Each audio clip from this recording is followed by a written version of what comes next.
Hello, everyone, and welcome to another episode of Tree Actions, the Human Forestry Podcast.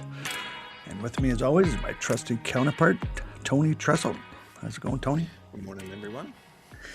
And joining us, I think, from as far as we could have been so far on our great continent, and in Canada for sure, is Mr. Jack Harris, the Honorable Jack Harris. Welcome to the show, Jack. Glad to be here, Dwayne. It's a treat. We'll see how I do. Yeah, I'm looking forward to it. And I know that you've had some idea of what the question is, and have had a little time to think about it. But the first question we ask all our guests, and what gets us rolling, if you will, is if you would share with us the first time you remember feeling a connection to a tree or trees. Well, there's a few early memories. Not as a child, but maybe when I was in the Boy Scouts or something. And one of the things that you had to learn was what they called estimating. And I don't know if you've ever either of you have been involved in the Boy Scouts, but you're supposed to your skill is the Boy Scout movement goes back to the Boer War, and Lord Baden-Powell and all that stuff. The Scouts were people who had to be familiar with how to get around and know stuff. So estimating the size of things was important. And so you wonder, how tall is that tree that's 50 feet away? Like, how do you do that? So I remember the idea of a tree being something that you measured, and you'd use your a pencil or something, hold it in your hand, and have some idea of what something was 6 feet high, 50 feet away by looking at a person or whatever, and then adding them all up, going up the tree to see how many feet the tree was. So that's probably, that image sticks in my mind, from as we talk about it. I didn't even think about that question before. As I just told you, I've been free associating for the last 24 hours about this topic, and but that one comes to mind. And but in the Boy Scouts, you spend a bit of time, in the woods, camping and all that sort of stuff. So, and I was a city boy. But we loved the outdoors. As a result, I got a great liking for the outdoors and going camping and hanging out at the scout camp. And we'd go there and as volunteer to help out with the Cub camp when that followed us. And then we'd eventually used to hang around the place when we were teenagers and stuff like that. So that's my introduction to the outdoors and trees.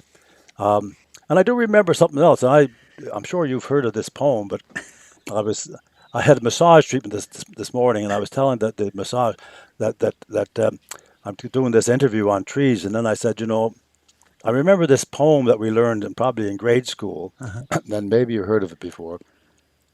It's a poem. It starts off. I only remember the first two lines and the last two. They're in the rest of it. I was going to look up, but I didn't have time. There's a poem called.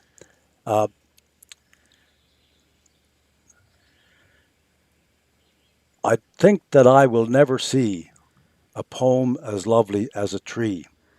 And then it goes on about this tree whose branches do this and that and the other. And the last two lines are, poems are made by fools like me, but only God can make a tree. And it's a poem by a guy named Joyce Kilmer. It's probably early 1900s. But I remember learning that in school and then thinking that was somehow profound. I mean, it's pretty trite in a way, but it does give you a sense that a tree is something special.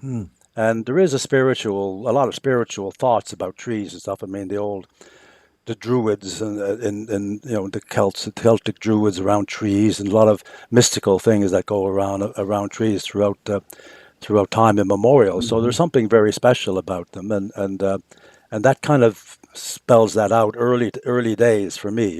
So that's what I can tell you that. And I can tell you that when we finally moved to a place that had a back garden, there was a big tree in the back garden about 50 feet from the back of the house, and we thought that was marvelous. And there was a path into the grass from the house to the tree that we'd walk back and forth on. So these are connections that I've had to trees from my childhood. That would have been about when I was 8 or 9 when we moved into that place. Were you in Newfoundland did you grow up there? Yeah, well, look, yeah, we didn't say this, but I'm far away from you because I'm and you too, Tony, because I'm on in St. John's, Newfoundland, which is very close to Cape Spear, which is the most easterly point in North America. We say we're on the eastern edge of the Western world or something like that. Um, but so I grew up in St. John's. Yeah, that's where I grew up. I lived here most of my life. A few places else, but mostly here. And the Boy Scouts were active there, obviously. Oh yeah, we had a couple of we had two or three scout troops at our school. So no, that was a good introduction to the outdoors because we did. Our family didn't go on holidays and vacations and stuff. A scout camp for 2 weeks in the summer was a vacation, and so that all of my most of my childhood vacations were scout camps or trips that the scouts went on or whatever. Uh-huh. So that was pretty cool. Yeah, the Scouts is they're still active. I wonder if they have they always been more active in the urban realm, but or is it like is that like they're obviously the locations aren't their camps, but as far as their membership, Oh, I have no idea really now. I mean, it's a national, international movement. Some rural places tend to have like 4-H clubs and things like that for kids right? that do the same kind of thing. Bring kids together, learn some skills, earn some badges and all that stuff to how to get your sewing badge so you can sew a button on, and you learn skills, Yeah. important skills. I still use them. I can still sew a button on. Wow. But so that's part of was for me it was part of growing up. You're learning how to do stuff, a little bit of leadership and all that sort of stuff. You become a scout leader or something like that. Yeah. You Yeah. learn how to work with people, how to get along with people, and all that stuff. I remember one big great. It wasn't about trees really, but we used trees. You had to cut logs and make a nice bridge over a bit of swampland in our campgrounds. But little projects that you do as a kid, Yeah. and you learn how to do stuff. Yeah. It's so you're officially would be a townie then by Newfoundland terminology.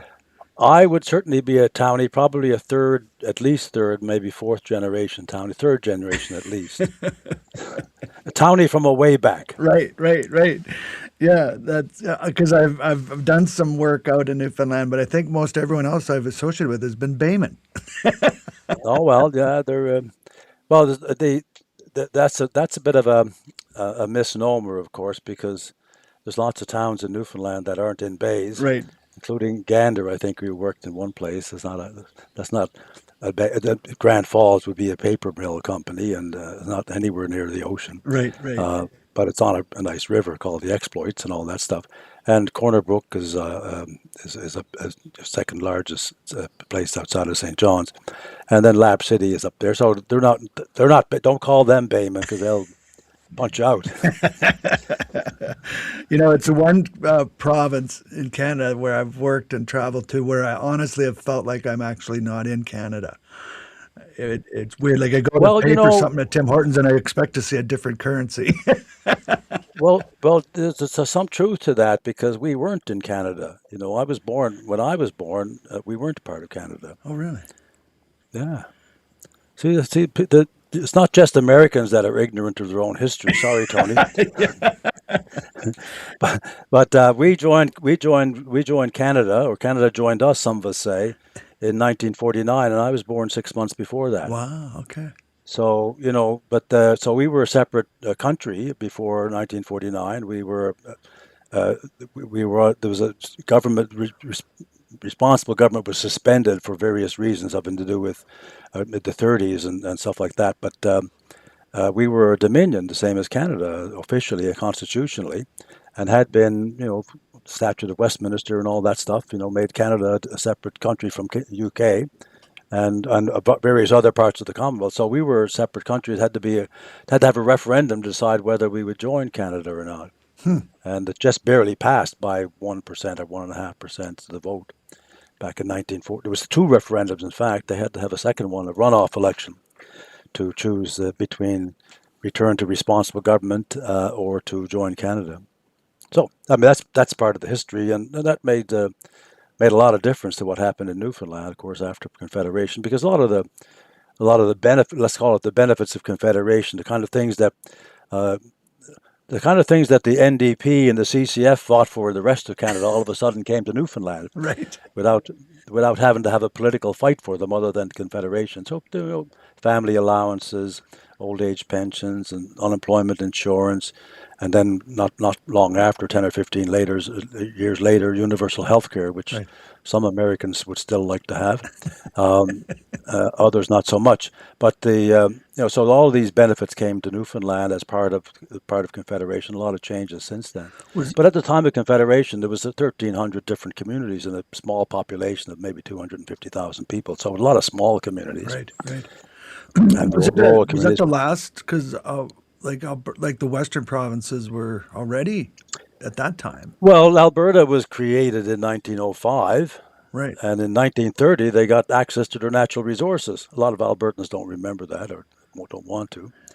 Um, and and BC was a province in 1895 or something like that. And so a lot of these provinces are kind of new creations in the grand scheme of things. Not 250 years old like the U.S. is celebrating these days. Right. Right. Right. Right. Right. So Anyway, I think we're far away from trees here now. yeah, no, well that happens. Like we say, it's not it's not a specifically a tree related podcast. It's what starts our conversation, and we Oh, I find see. it's interesting how we find ourselves in any manner of topics, from philosophy to politics to sometimes. We just never know where it's going to go, Jack. Oh, well, that's okay too. But I did want to mention. I told you on my text last night that Yeah. I'd had at least one good story, but I probably got more than one now. Well, Now that I think of I'm it. I'm all for it. Let's hear your But favorite tree story. well, this one. I mean, I've been a politician and a lawyer most of my life, and amongst aside from other things, but that was mainly my professions. I wasn't involved in any profession that had to do with trees or anything like that. But along the way, I got a bit of an interest in some of the policy stuff um,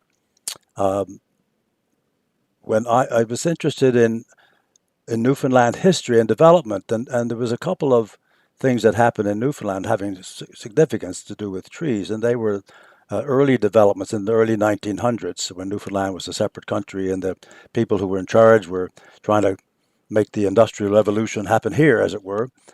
We had a very labor-intensive fishery based on credit, not on cash, and people settled here against the law in lot early days because you weren't allowed to settle. It was treated as a fishing station for the UK and for West Country England, and the Newfoundland was divided into the St. John's and the merchant class and all of that sort of stuff. And then the rural Newfoundland and the fishery was owned by the merchants or people in England. So that was the sort of separation that people had. But then in the 1880s, the government was going to build a railway, so they built a railway across the province, and that cost a lot of money. But that was supposed to open up development, and part of the development was the forests. So they attracted in the early 1900s.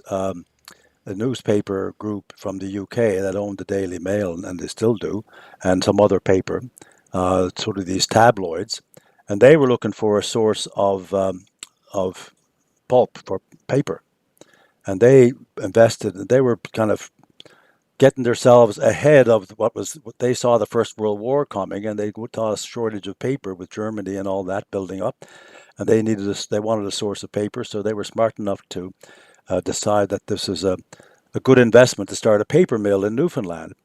And what happened, of course, was the government was all for development, and they basically passed over huge, huge, huge amounts of forest land to the paper company as part of the deal. So they kind of got their paper, they got their land, their wood for free, or very little in the way of stumpage or fees for the government. And they had what they call fee simple. So they were the full owners of the land. They weren't just leasing it. They weren't just whatever. They had the land for 999 years or whatever, 99 years maybe, 99-year lease I think it was. And they started a paper company in Grand Falls, and that they had the Exploits River to run down to the sea or to get to run their logs on to get to the paper mill in Grand Falls, Mm-hmm. and uh, and so they had access to all that land, and so that was a, it was considered a big deal. They just had their celebration of 10 or 15 years ago, 100 years of doing that, and then the Corner Brook Pulp and Paper Mill was started by Bow Waters in 1925. There was another development and a big political thing. Oh, where the guy who was premier of Newfoundland got this paper mill going, and it was on the Humber River, which runs through Corner Brook, and his campaign slogan was, this guy, he put the hum on the Humber, which is basically the industrialization and jobs and all of that sort of stuff. So, when I was practicing law, I represented the loggers union. It was which is pretty interesting. They were great guys who were organizing to get representation and all of that, and they were taking over another union that had let down their side, as it were. But there was huge controversy in Newfoundland in 1959 over the conditions in the woods for the guys who were loggers. They were terrible conditions. I mean, they were paid less than $1 a day, I think, at the time, Wow. and they had maybe I could be wrong about that. Maybe it was less than $1 an hour. That might make more sense. They were fighting for $1 an hour, and but the conditions in the woods were terrible. They had very very bad sanitation. They no running water. They had frozen ice on the top of a barrel that you had to break open to get water in the morning, even to wash your face or whatever. So terrible conditions. And they went on. They were organized by. They decided to get organized as a union, and it ended up in a major political strike too, because the union was from British Columbia, and they were trying to modernize the workforce and all of that, and it ended up in a big social political thing. So the whole idea of the paper mill and the owners and the big capitalists and how the workers were treated and all that kind of stuck in my mind, because it was a big deal, and it kind of helped me make my own politics, my political views in my own mind about what justice was about and how society was organized and how do you fix this and all that sort of stuff. So that's kind of one way the trees had an impact on me. But I also, the whole idea of who owns the land and who gets to use the land and all that became pretty important, because there was another mill trying to be developed. This is one of the ways that governments were trying to engage the development, but they did it by basically kowtowing to the people with the money and giving them all the power, and the workers had to have a counterpoint to that. That was the whole issue.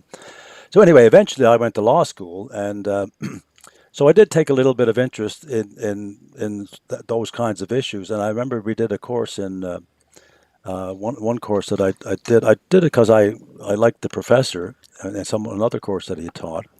But he taught natural resources. I went to law school in Alberta, of course. Mm-hmm. I told you that Yeah, training in yeah. Edmonton at the University of Alberta, and this guy taught a course called on in natural resources law, and he is probably the best North American expert on water law. Water was his thing, control of water. How do you do it? It's a big issue in the States, of course. Who gets access to the water and Columbia River treaties and all that sort of stuff. But was the expert of that. So we did the one I did this course, and I actually wrote a paper on forestry in Alberta. Wow. Believe it or not, my professor thought I should get it published, that it was good enough to be published, but I didn't do that because after I finished it and sort of thought about it afterwards, I didn't really believe that was the solution. You could do it, but I mean, it was about incentivizing, trying to use stumpage rates and various things to incentivize good production. Better production and better use of the forest, and it was okay, but I didn't think it was worth publishing.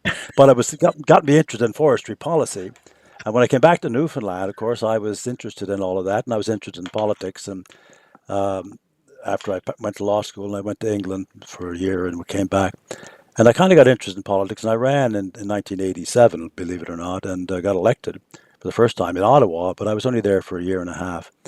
I got defeated in the next general election. It was a by-election. So I back in Newfoundland. 2 years later, I ran provincially and got elected to the provincial legislature. So I was there for 16 years.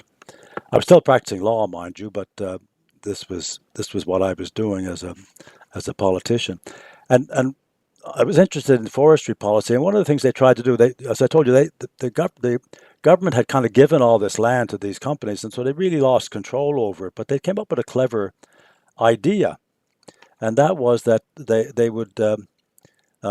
introduced something called the Forest Management Act, and they said that they would they would have a stumpage rate, which would be this high, a big rate if you didn't have a forest management plan that was approved by the government.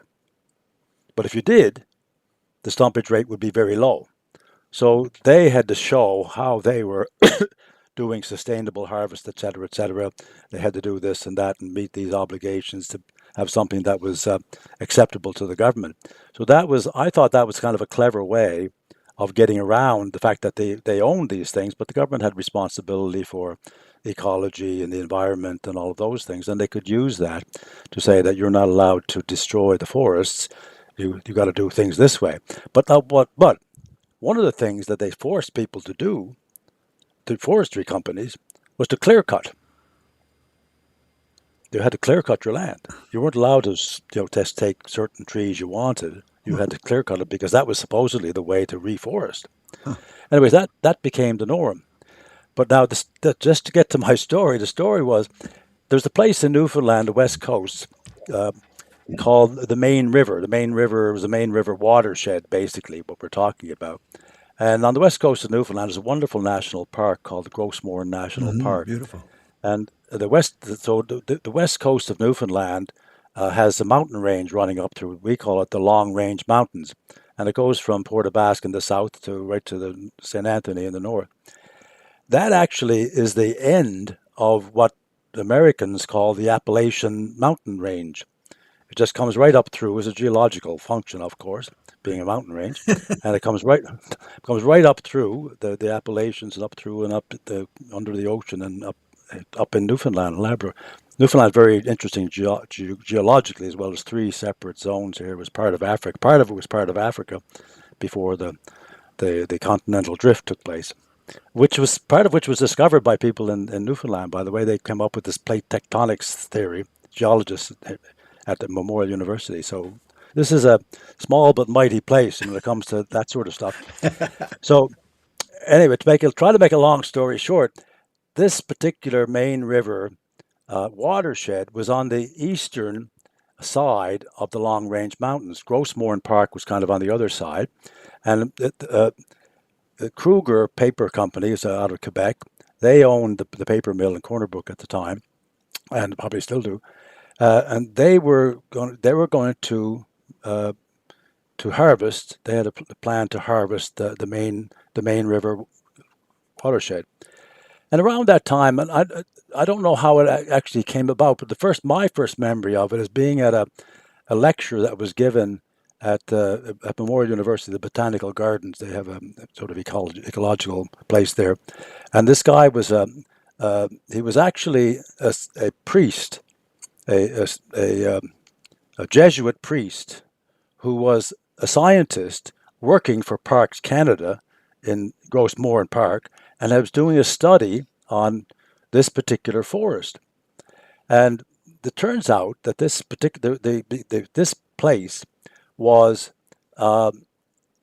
because it was on the eastern side of this mountain, was protected from wind damage, protected from forest fires because the rain would drop as soon as it came over across the mountain, so it was always more moist than other places, so it didn't dry out the way to encourage forest fires. And he described it as a 7,000-year-old untouched forest, never harvested, never a victim of fire, never been cultivated, or no serious damage to it. And the fascinating thing to me was he said that you could have trees with a diameter. This was a spruce forest now, black spruce or something, and trees with a diameter of about maybe 2.5 or 3 inches that were 120 years old or more. Right. And what happens when some other trees around it fall down, this tree then starts growing, and in the next 10 years, it's 6 or 8 inches in diameter, just like that. Wow.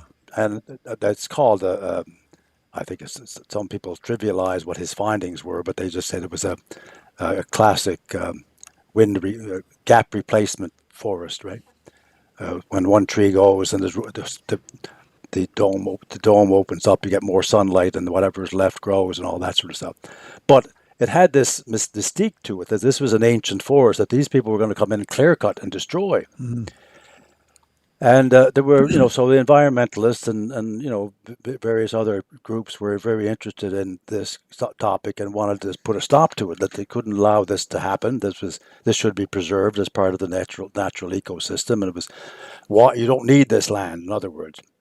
And so that was the setting of it. And I was in the legislature, and people had come to me talking about it. And I was a New Democrat, and I was the only one in our party there, so I was the guy. And I decided to do a little bit of investigation, and what does clear cutting do? And people were saying, look at what they did to this mountain range, and this is all destroyed, it's never come back, whatever. So I got it into my head that I would go find out. So what I did was, and I'm in St. John's now, 450 miles away. I took my executive assistant. I only had one, and I hired this guy who was a friend of mine. I got him a photographer, Canadian press freelancer. He would provide pictures to them. We drove to Springdale, which is not far from there, rented a plane, and got him to take us up. Got this great pilot to take us up, overlooking all of this area. And we flew over the main river watershed and looked at the trees, and we went. And by the way, they were going to clear cut right to the exact boundary of the park. Right now, the park and this were all part of the same ecosystem. Right. So whatever you're going right to the park boundary, and then we flew over the areas nearby that had been harvested by the same company 15 years before. And there was still a wasteland. There were no trees growing there. There wasn't. The theory was natural reforestation. They didn't reforest. It'll grow back. In other words, you clear cut it and it grows back. It's just stages that it grows back and all that stuff. But they were still denuded. Basically, you're looking at denuded land. So we had this photographer taking pictures from the window of the plane and all this. Came back to St. John's, and I had him make some posters, like poster-size pictures of what we saw, and marked out where the park was and where the land was and what it looked like and the river flowing through it and all that beautiful stuff. And then pictures of the clear cuts on the Silver Mountain, which was next to it. So I think that's the name of it. And so what that looked like. And I had these 4 or 5 pictures, like poster size, maybe 3 by 2 or whatever, big pictures. And I set them up in the legislature, in the lobby of the legislature, and called a press conference and told the story. Here's what's going on out there, and that got a lot of attention, a lot. So that was my way of bringing attention to the issue, and it got on TV and all that stuff. So pictures. Well, it's like they say, a picture's worth 1,000 words. You can see. This is what they're going to do to this beautiful 7,000-year-old untouched forest. They don't need these trees. But meanwhile, the paper company had already told the guys that were working in the paper mill that we're going to have to close. If we don't get this land, we're going to close the mill. No, they weren't going to close the mill. No, that was just what they said. They always say that, you can't do this. It was kind of a blackmail thing. And not only that, they convinced the unions that they had to have this. And the premier of the province he represented a district in Corner Brook. And when I raised it in the house, said, he wagged his finger at me. If the paper workers in Corner Brook knew what you were saying here today, blah blah blah. The union, because I was a well-known union side lawyer in the labor law field, so it was that kind of attention. But anyway, they didn't get to do it, because Kruger wasn't allowed to do that sort of stuff in Quebec. They went by the laws wherever they were, and they had a successful business. They made money, but still they're making money. And so that was my small role in putting a stop. Now, they eventually, I don't know exactly what happened afterwards.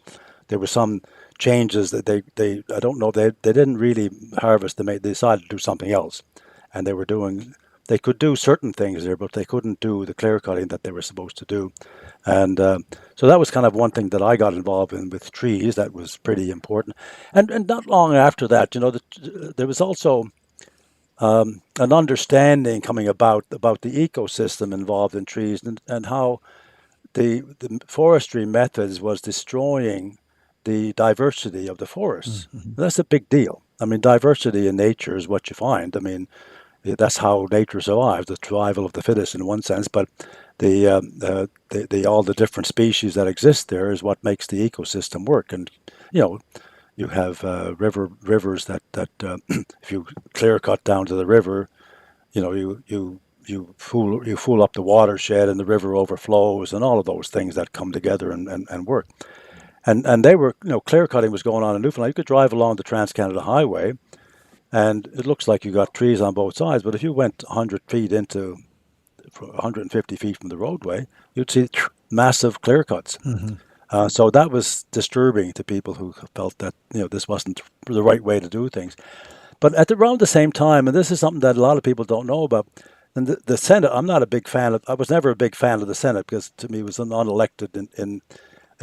When Canadian senators go to the States, people think they're a big deal, but in Canada they're not. They're appointed by the prime minister, usually from their own party, who is a former politician or a big fundraiser or whatever.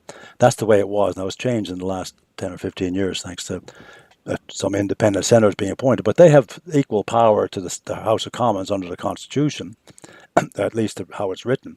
So I wasn't a big fan of them, but they were useful for certain things. And this was one that happened in 1999. They finished this report. They did a report on forestry in Canada, and they had the time to do that. They had all the experts in, and all of the knowledgeable people and scientists and foresters and stuff. And they produced a report, and it was called, and I looked it up there because I couldn't remember what the exact year of it was, but it was called Competing Realities, the Boreal Forest at Risk. And it was a subcommittee of some committee on agriculture and forestry. And they concluded that, that the same economic value could be obtained from the forest by having a new land zoning system in the country. This is like the big picture. And they recommended dividing the forest into 3 different zones. One was called intensive timber management, and that's where, basically a land devoted to forestry and reforestation for commercial purposes. So that would be up to 20% intensively forested. Multiple use areas, which would be recreational, commercial, small land lots and things like that, or people cutting firewood for their own use, which they do a lot in Newfoundland still. And then there was another 20% that would be strictly hands off. This is a protected forest area. So it would end up being called the 60-20-20 idea. And it became, they had other suggestions, of course, about pesticides, phasing out pesticides, what they were doing, use of herbicides and chemical pesticides, phase them out because they were doing damage to the water system and all of that stuff. And they were also talking about, the compounding threats to the forest, climate change, clear cutting, industrial fragmentation from pipelines and things like that, what that was doing to wildlife and all. So they focused on a lot of those things. So basically that was 1999, so around 2000. That's 25 years ago. I think it was impactful because it raised awareness of the fact that you didn't have to clear cut all that land to make and they relied on economists and all the experts. A lot of people have opinions, but if there's no evidence to back it up, what's your opinion worth? And I don't want to get too political here with our American president, but you got Trump up there expressing his truths based on pure conjecture or opinion with no evidence to back them up, and you got disinformation going on wholesale on the internet and everything else. So we're in a bad period of time for what's true and what's not. But this stood up as an evidence-based understanding of the system around us and what was working and what wasn't, and how you could fix it. So that was important to me. I mean, I'm not a tree guy as such, but I believe we have to support nature and make sure that we don't do damage to the trees that we have and the ecosystem that we have and the planet that we have and that we've been able to live on for the last number of while. You mentioned about you're talking a lot about the history, which I find fascinating and I think is important. And we've been there've been a lot of some feedback we get, I should say, is that one thing people like about our show is that we're capturing some history and there's a place, it's a repository of memories because when an old person like us or an old person passes on, the library of sorts burns down, and and you couldn't possibly capture all of your knowledge and experience, and it's a wealthy library, and we're capturing some of it here. But what I was curious about, you might be able to remember on or have some, I think back to the early settling of Canada, like going back to and the time frame of that and what was economically important, and sailing and the sailing ships and the wood needed to make those ships. The Ottawa Valley was covered in massive white pine that really never have returned. There's remnants of white pine that, Yeah, and that was an economical thing that was managed by, I guess, like a monarchy or the king or the kings, like, which was a pretty major connection to trees already, and it was already a probably somewhat political and managed type thing. Like, it's interesting how that's carried over into pulp and paper of sorts because now we not, yeah. but yet we have kept trees as this resource, an economic thing. But what do you think about that? Like what it was, and how did the shift occur from, a naval power being important for a country and its expansion, and how connected trees were to that? Like in England, almost decimating its forest. The Black Forest of Germany was resurrected and saved, realizing what deforesting was done in the name of progress of a war machine called the Navy. Yeah, Right? sure. Well, I mean, the east coast of Newfoundland was like that even probably before the rest of Canada in a way, Right. because Nova Scotia, New Brunswick, Newfoundland, there was eastern white pine in Newfoundland is gone now.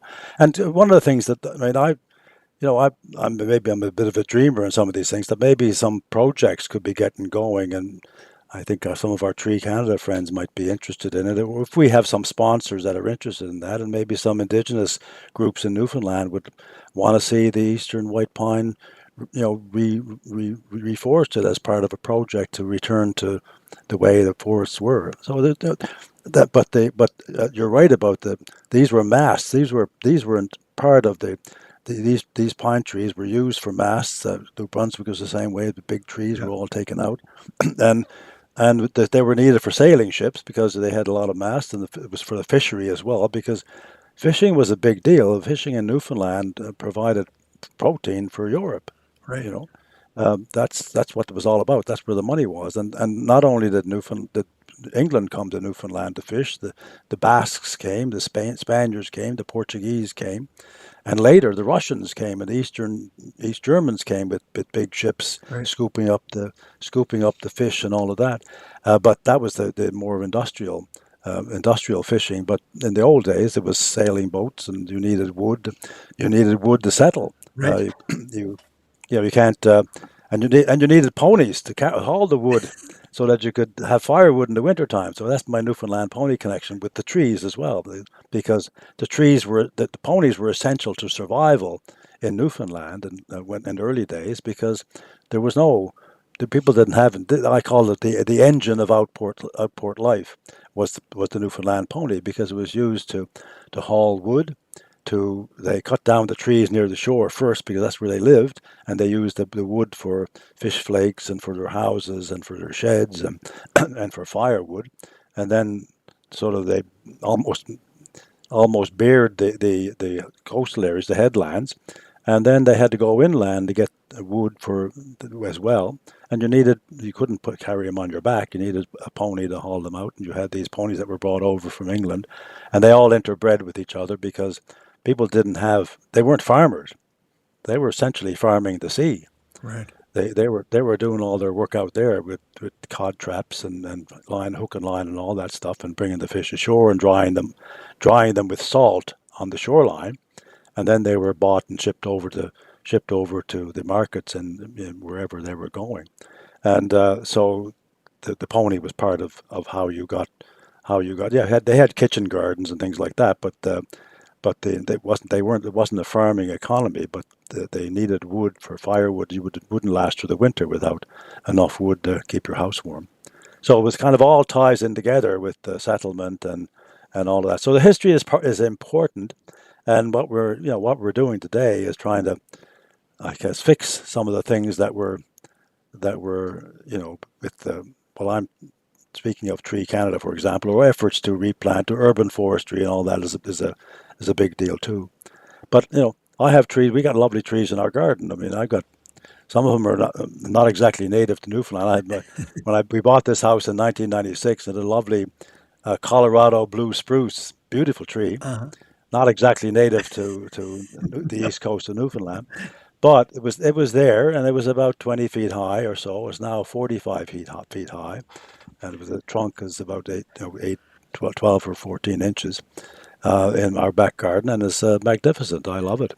I've got a ginkgo tree. I don't Oh know if yeah, you know what a ginkgo tree is. absolutely. It's kind of supposedly the first species of tree, the first Yep. tree, or the oldest tree. I believe I don't even think it has any relatives. It's kind of a genus of its own or something. Well, and it's Anyway, some also guy, conifer. Did you know? are they a conifer? Yeah, they're actually an Wow. evergreen. Yeah, they're a deciduous evergreen like a larch, right? But their Oh yeah. leaves are actually needles that are rolled and spread out like a fan. I'll have a closer look now when it's starting to leaf out now. But someone gave that to me. It was a neighbor of ours whose family has a farm that grows savory nearby, and it was on his farm, and it was about 3 feet high, and he brought it over and said, "Well, if you'd like this, you can have it." He says, "It's not growing very well up on the hill because there's too much wind." But so I put it in my garden and a nice sheltered space, and I kind of nurtured it for the last 10 or 12 years. And now about 15 feet high, and I Nice. trained it to grow out and all that stuff. So that's kind of nice. I do things like that. Yeah, And we have another tree in our back garden, which is probably 150 years old, nice. and it's a dogberry tree or a rowan tree, Uh-huh. and its trunk is about 24 inches in Wow. diameter, and it's about another 35 or 40 feet high. We had to get someone in to cut off some of the dead branches that had grown up and all that. But this is interesting too, and getting my first opening about the poem is lovely as a tree. This guy was referred to us by a friend of ours, who was actually my wife's piano teacher, and she had this guy who we were looking for someone to cut down help us trim some trees because you don't want to be doing that, having trees land on your head. You have to hire an arborist. But so this guy, we've got his name, and his business is called Praise the Creator Tree Service. Wow. That's what he calls it, Praise the Creator Tree Service. Yeah. So he's kind of I didn't inquire into that too much, nose into his business or religious affairs or anything, but that's what he calls himself, and he's very good. He knows what he's doing. So that's full circle here on our comments about the tree and some spirituality. Well, of course, you know about the this is a German guy. I forget his name now. I read his book about the hidden life of trees. Hmm. Hidden Do you media. know Yeah. about that? Yeah. Have you read it? I have not completed it. I'm You a you kind of you, listener. you kind of got turned off at a certain point when he started talking about consciousness, probably. No, no, no, no. I'm a better listener than reader. So audiobooks are Oh the way yeah. I get through things. I don't know Oh why. yeah. Yeah. Anyway, he does have an interesting theory, and that's part of it stands up. And I think there's a gal out in British Columbia. I shouldn't call her a gal. She's a professor at the UBC, Suzanne who's Simard. very Yeah, yeah, yeah, that gal. yeah. She's very very good. She's written a new book now apparently, And she's, I think he refers to her a lot as kind of support for what he's Uh-huh. saying, but I don't think she's on the same page as him at all. I don't think she believes in consciousness of trees, but she does believe in, and I believe that she's right, that trees can communicate with one Yeah. another just through kind of chemical paths Yeah. under the ground Yeah. and root systems and lichens and Mushrooms, using fungi. fungi, and all that that's down there, sending signals along chemical lines and things like. I believe Yeah. that's true.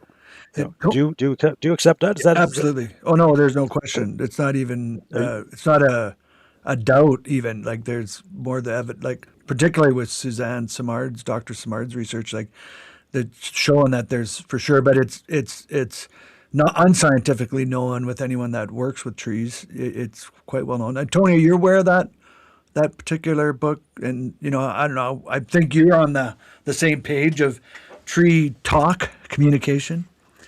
Yeah, yeah, I've read them both. I'm with Jack there. I when he started talking about consciousness in trees, I had to kind of put the book down. I thought he took a lot of the scientific ideas and took them, to my mind, just a little too far. yeah, I think he sort of started wandering into philosophy as opposed Right. to But he scientific was, evidence. Yeah. at least in my opinion, as having a degree in philosophy, he wasn't doing it well. He was anthropomorphizing a lot. Oh yeah, yeah, yeah, yeah. Which and if you're into that, that's fine. I don't have a problem with that if that's what you choose to believe. I just didn't. I couldn't track with it. But Yeah, Susan Samar's work has Well, been that's an interesting reveal, Tony. Here you are. You're an arborist with a degree in he philosophy. Good is. man. yeah, yeah. There's not many of us. Yeah, Well, I'm glad you're out there to be able to discern the failings of people who make leaps of faith and call them science. Well, I often it's sort of a bit of a running joke when I speak in public. I tell people I have a philosophy degree, and they kind of chuckle. I'm like, well, tell you what, I use my degree every day. How about you? Right? Oh And then wow, and then they're kind that's of like, that's what's that supposed to that's mean? pretty Think good. about it, right? Yeah. Well, my first degree is in psychology, so I kind of use mine all the time. There you go. oh my goodness, I'm outnumbered. Right. Actually, my degree would have been far. It was actually I actually received offers to go to law school. I just didn't want to go to law school at that point because I have Yeah, no, basically a degree in ethics. I get it. Yeah, yeah. No, no. I mean, I don't. I don't mind. I think we encourage I would encourage any of my kids to go to law school, but I wouldn't necessarily encourage them to be lawyers. But we do have one daughter, our oldest daughter, did go to law school, and she is a lawyer. She works for legal aid, and she loves it, and Will you in never, her third year of practice now. Jack? You never let your university training get in the way of your education, right? No, I try not to. I mean, I've been more of a man of the world and doing the political stuff and trying to, relate to people and public policy and make the kind of change that I believe needs to happen. Not everybody agrees with me, but that's all right. That's why we have political parties and we have debates, Hmm. and we try to convince people that you're right and they can work with you if they wish and all that stuff. You, Jack, I've being on a board with you and other parliamentarians that are of different political persuasions, and seeing your interactions and your friendship, even particularly with you remain active in the I can't remember exactly what it's called, but like retired or Oh, the former the parliamentarians, yeah. former parliamentarians, which isn't influenced by party. That's just simply Oh, totally nonpartisan, yeah. right, which I find fascinating. And do you think that is the in the current political climate, it doesn't seem like that would be possible, but yet you past parliamentarians are at least proving a legacy that you can be colleagues, if not even friends, potentially after politics. And I found that very refreshing and fascinating to see in action on the committee. If how is that like? Do you think that's something that's going to continue? Oh, I think so. I mean, the politics at this point is kind of very polarized in Canada, and as it is in the U.S. But that I think, well, and the internet is not helping at all.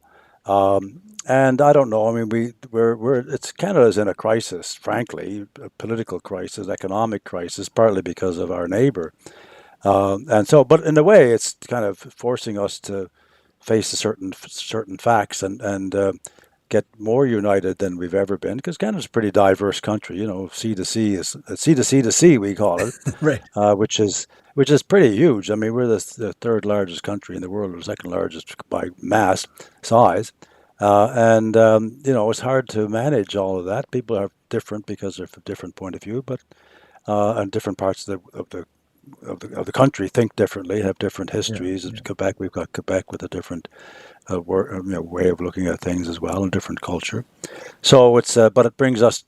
We are unified in one thing, which is, yeah, we're happy to be a country. We don't want to be another country, or we don't want to be part of another country, and that's motivating a lot of stuff to go together. And if you know that this is short term as far as I'm concerned. I mean, we've got to get our act together, obviously, and that's going to take a few years. Yeah. And America's got to get its act together, as far as I'm concerned, as well. You know that they can't go on like it's been going on for the last 5 or 6 years or whatever it is. I hope it doesn't. Although it's not going to end when the current president is in power, because there's other motivations behind all of that too. But I think this it's still true that when you see an election, of course, and the margins are not always huge, but in a three-party system that we have, like the NDP got decimated in the last election, but that's not going to stay that way, Right. because what we stand for is people need. We don't want to have a government that's totally one way. We want to have all the voices there. We want to make sure people are protected, and if they're varying in one too far in the wrong direction, that the public will respond. So I think that's going to change. So that's just a political thing. But listen, I wanted to tell you about a particular one of the things that I'm just trying to find the words here now. But uh, it's a song called "The Badger Drive," and we talked about the company that started the mill in Grand Falls, Hmm. but it's a song that actually celebrates uh, the logger. The song is about a lumber drive near Badger, Newfoundland. Badger is about 10 miles outside of Grand Falls. And it was written by a fellow from Kings Cove in Bonavista Bay. And it's supposedly, tradition is that it was composed in Grand Falls boarding house after he was fired from his job from the company. And sang it at a St. Patrick's Day concert and all of that sort of stuff. But I was just going to grab a few lyrics for me. I'm not going to sing it, don't worry. Uh, but I wanted to get the lyrics just to read you out one or two lines from it, because it's kind of fun. Um, I don't see the lyrics being printed, though. Come on, guys. Oh, yeah, here we are. There is one class of men in this country that have never been mentioned in song, and now, since their trade is advancing, they'll come out on top before long. They say that our sailors have danger, likewise our warriors too, but does none know the life of a driver, what he suffers with hardship and cold. Oh, sorry, and likewise our warriors bold, but does none know the life of a driver, what he suffers with from hardship and cold. With their pike poles and peavies and bateaux and all, they're sure to drive out in the spring, that's the time, with their caulks and their boat boots as they get on the logs, and it's hard to get over their time. So that's about standing on the Yeah. logs with their peavies, Yeah. keeping rolling around, trying to get the logs all together so they go down the river properly, and the risks that are taken and all that sort of stuff. And it goes on and on and on about that. But it's a song of basically celebrating the hardiness and the courage and the risks that these guys take for the sake of making a living and all that stuff. So it gives them it's a very well known Newfoundland. Well, it's called a folk song, I guess, now because of that. Yeah. Yeah. But I don't know when we're coming to an end here, but I thought that I should at least share that with you. It was not all. It wasn't. There's all kinds of things that go on, of course, that people write songs and sing about, and there's lots of Newfoundland folklore traditions too. That's part of our culture, going back hundreds of years. Because we were around. I mean, there's people. The first settlement in Newfoundland was 1610. There were people here before that.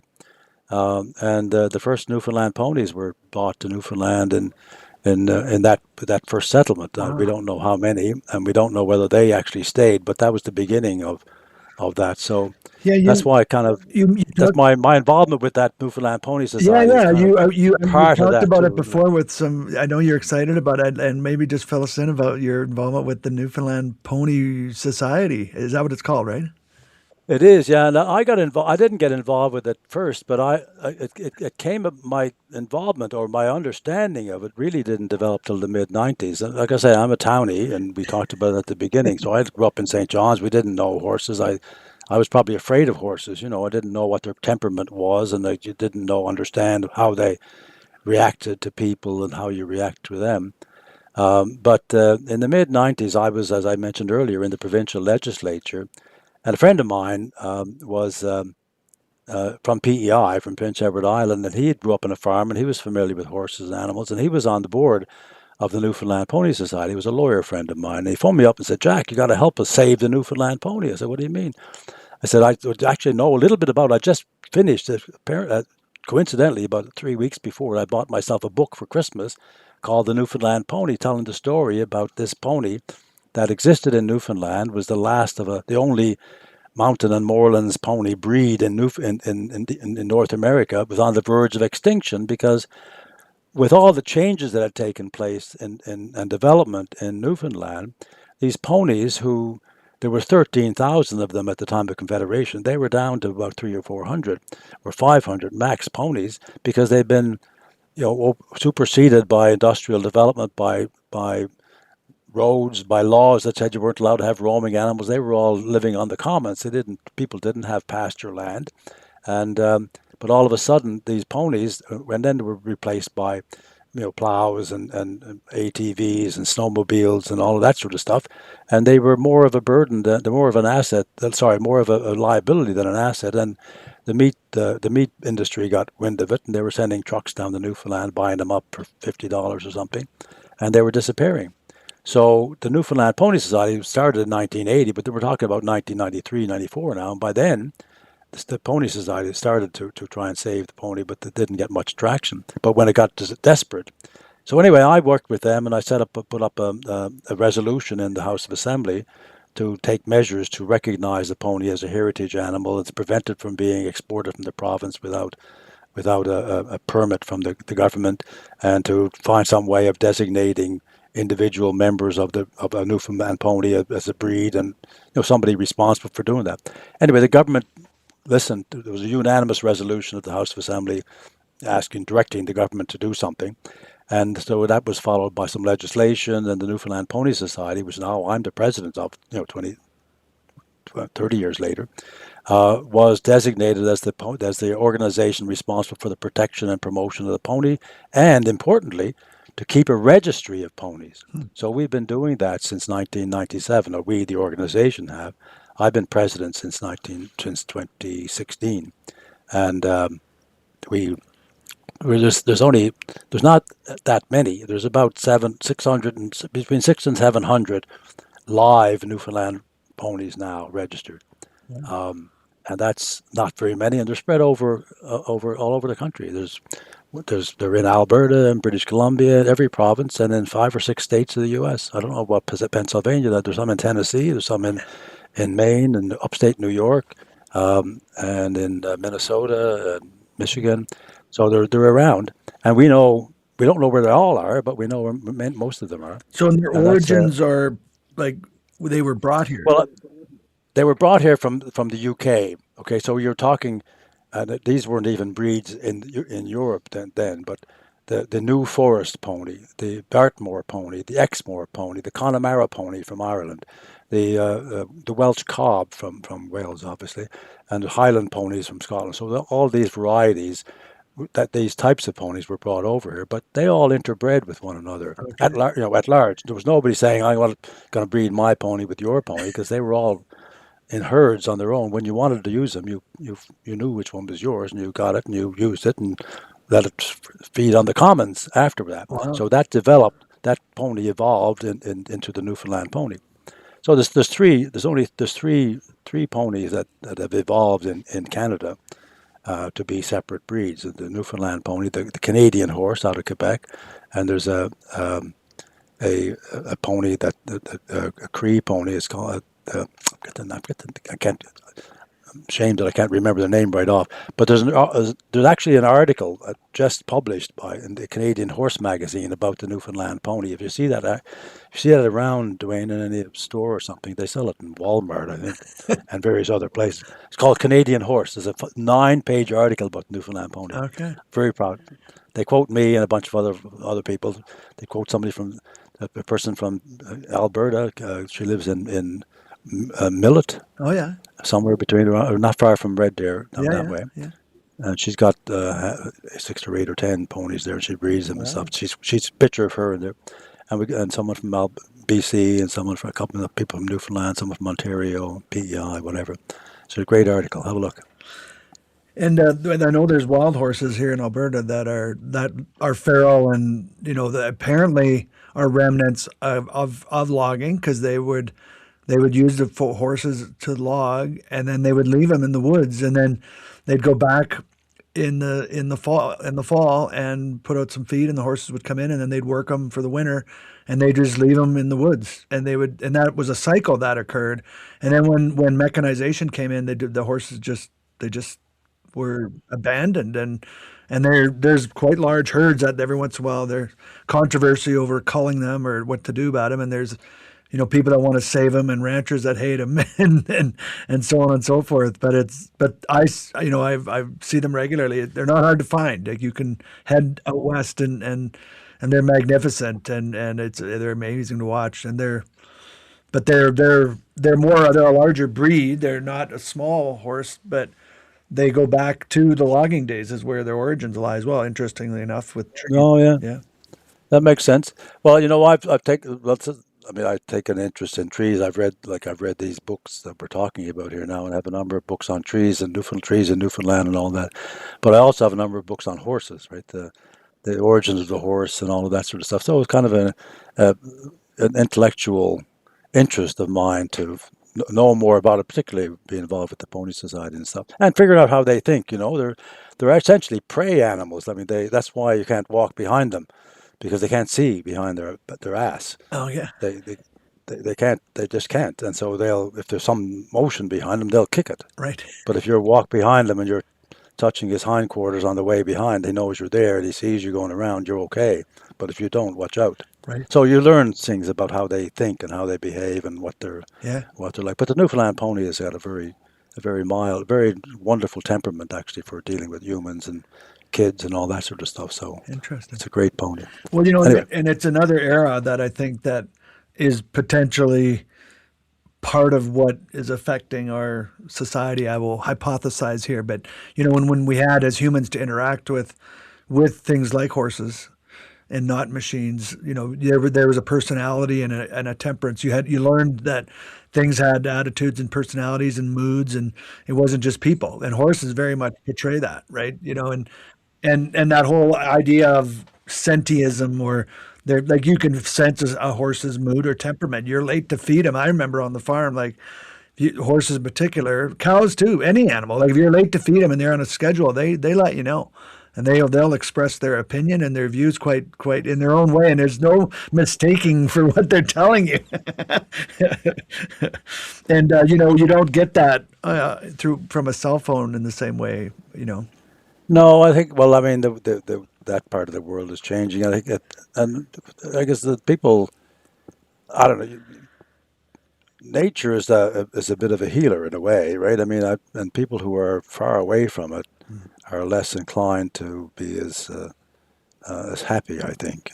Yeah. Because you got to create your own world around you, and sometimes people find it hard to do that, and especially now when people are isolated.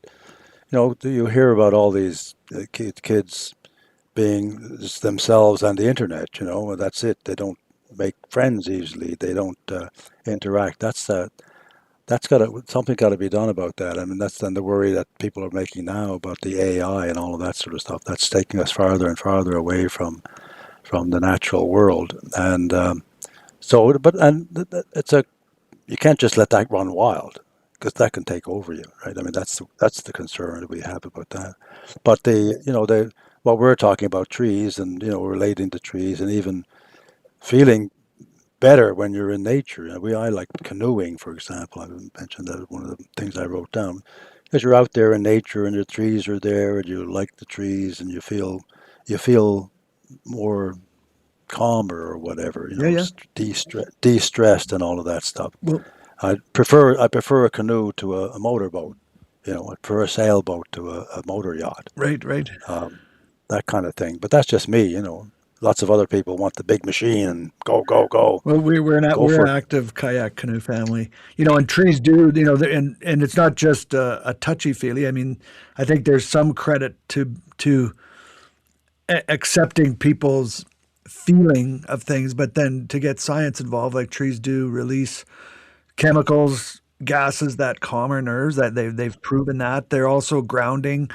Their antenna. They take energy and form matter and them into wood. And there's a tangible grounding that takes place when you're in and amongst them. They're it's some of it's spiritual, but some of it is actually scientific as well. There's a blending, and I think you're always going to have science and spirituality is always going to be in harmony or conflict of some sort, right? Because you can't reconcile everything with science. I don't think.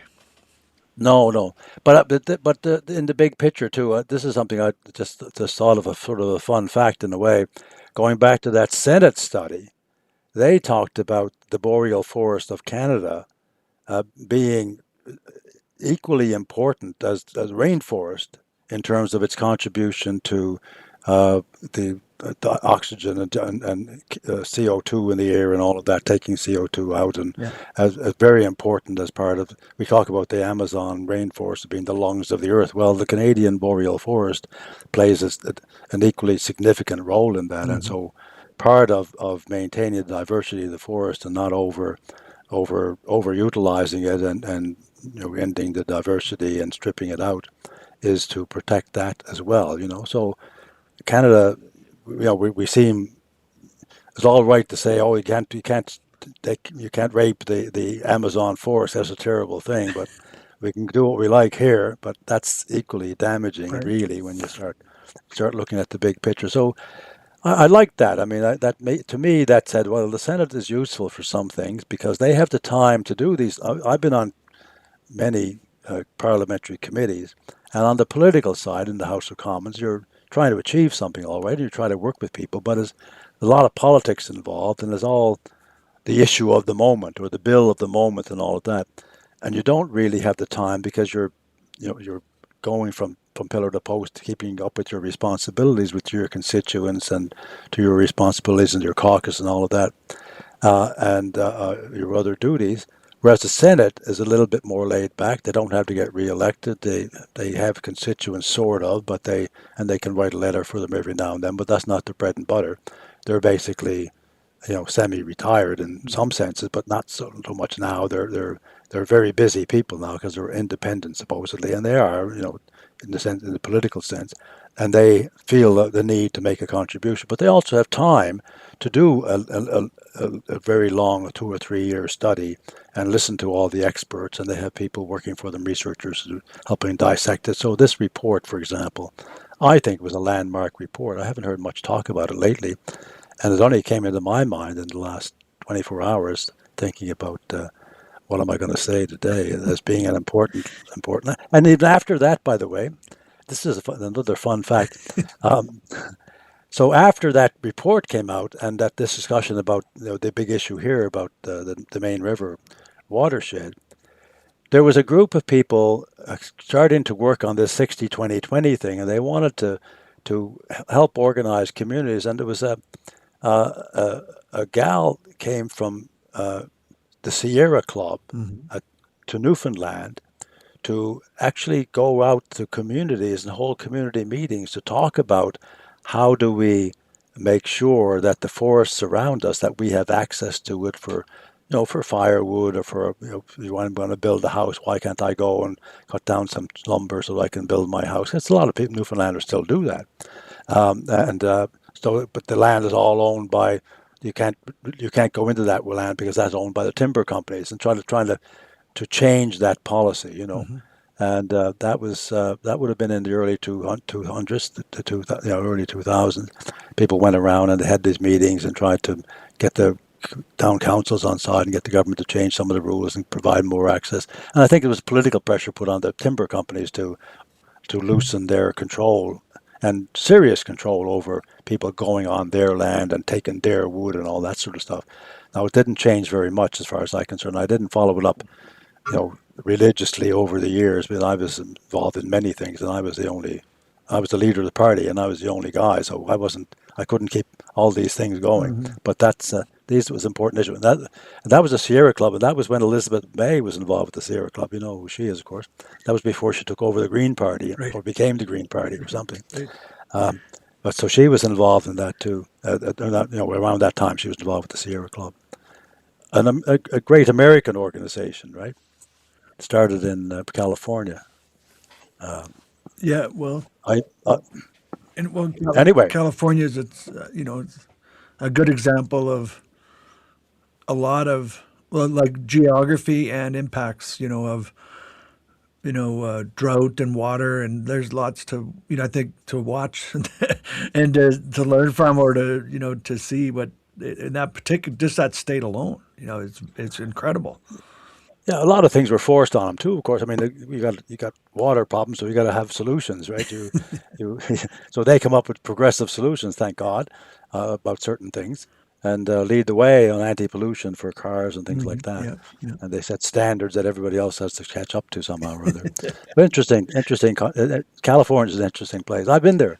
I drove there from Alberta. Yeah. Well, it's I mean, Tony, I don't know, from a American citizen perspective, I always get the impression that there's some states, and California is one of them, that's almost like its own thing. Yeah, a beautiful place to visit. Certainly wouldn't want to live there. I think most of California's problems would be solved with about 10 million less residents, and then I think it'd be If you that's only if you could pick out which ones to be the less ones. But America is every state is different too. They have their own history and culture. Pennsylvania is very interested with the Pennsylvania Dutch and the Yeah. Liberty Bell and all that stuff and their own ethos about stuff. Pennsylvania was best described by William Buckley as being Philadelphia and Pittsburgh with Alabama in between. That pretty much describes everything. Yeah, well, Buckley had a way with words, didn't he? But every Montana is different from Yeah.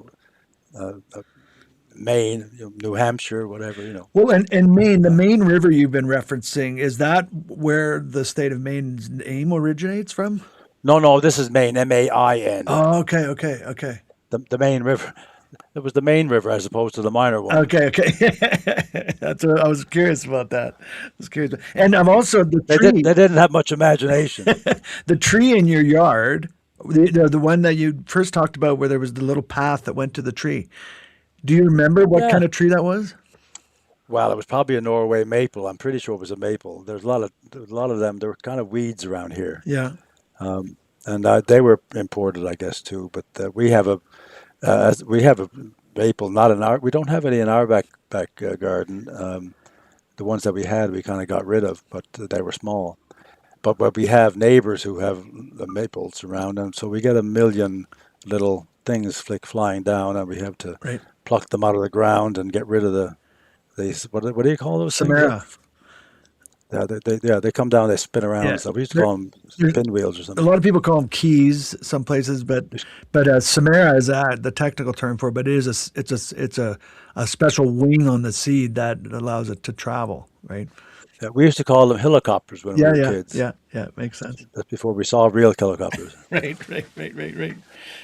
But yeah, that's one of my earliest remembers. It was not of trees, but as a kid walking home from school, we'd have to go up this pathway next to another school that we didn't go to, but up on the sidewalk, and particularly in the fall of the year leading up to Halloween, as a Halloween memory. Yeah.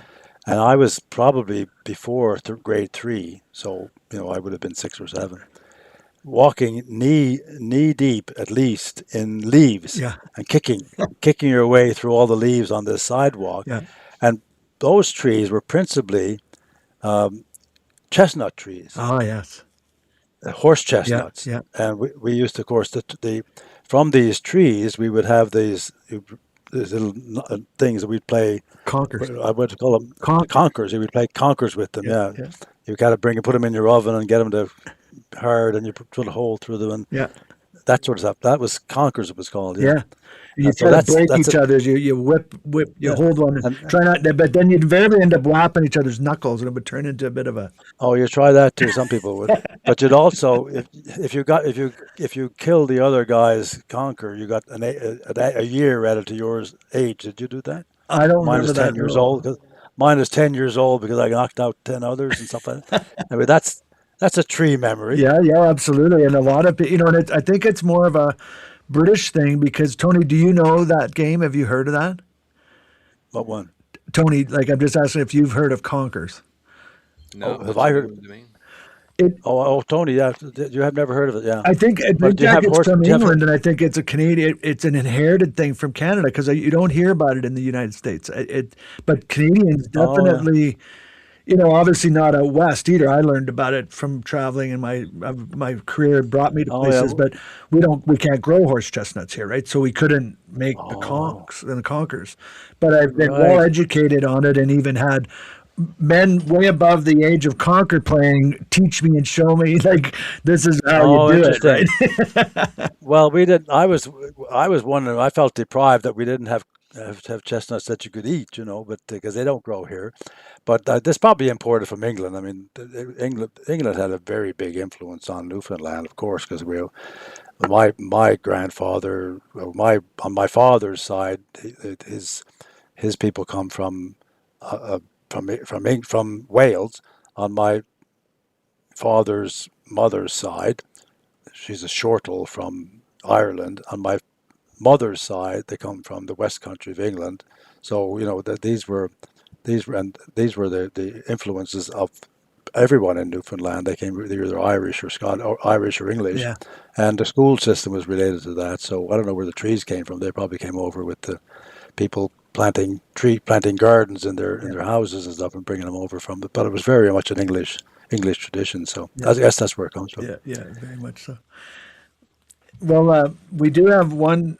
Speaking of traditions, we started a tradition uh, in this season. It's our fourth season, and we a good friend of mine and Tony knew this gentleman as well. He's passed away now. He's kind of been dubbed the father of modern arboriculture. He was worked for the U.S. Forest Service. His name is Dr. Alex Shigo, but he had many books he published.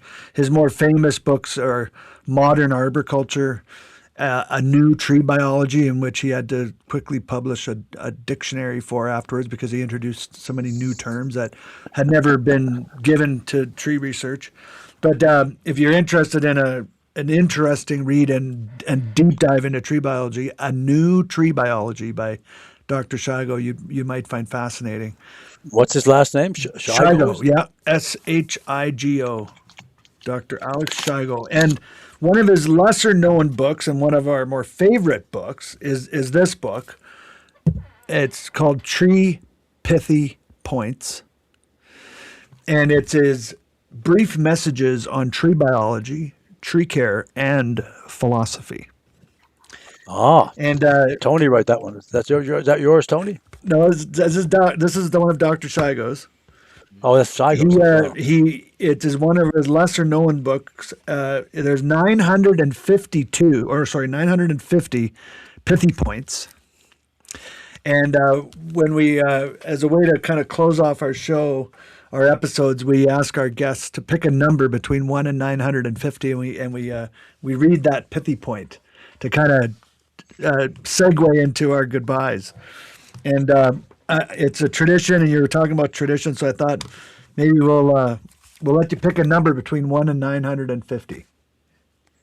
between 1 and 950. Well, I don't know where to go with I that know one. it's a wide range, It's a pretty wide and I will range. I tell was you, trying to. he said that he intended the book to be read in reverse. So I don't know if that helps you in your decision, but like So technically 950 is one.